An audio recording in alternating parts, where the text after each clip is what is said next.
মিল্কের সব প্রোডাক্টে মিল্কে অ্যালার্জি থাকে না, মামামকে সেভাবে মিল্কের কিছু দেওয়া হয় না। আর ঠান্ডার তো মানে ঠান্ডার প্রবলেম তো আছেই, তো কয়েকদিন ধরে মামাম বায়না করছিল আইসক্রিম পার্লারে যাবে, আইসক্রিম খাবে।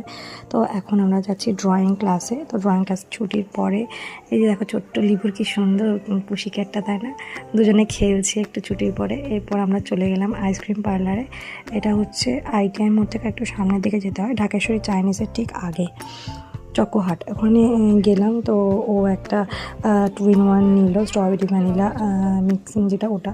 আর আমি নিলাম ডাবমালাই, আর ভূত নিল ভ্যানিলা ফ্লেভারের একটা স্কুপ আইসক্রিম। তো ভালোই ছিল, টেস্টি, আর বেশ মজাও করলাম। সুন্দর বেশ কাটলো সন্ধ্যেটা আমাদের। এভাবে মাঝে মধ্যে একটু বেরোলে, একে অপরকে সময় দিলে বেশ ভালোই লাগে। আগে খুব বেরোনো হতো, এখন টাইমের জন্য হয়ে ওঠে না। যাই হোক, খুব ভালো কাটলো দিনটা। তোমরাও এসো এখানে। ভালো থেকো, সুস্থ থেকো। Tata, bye bye. আজকের মতো ভিডিওটা এইটুকুই।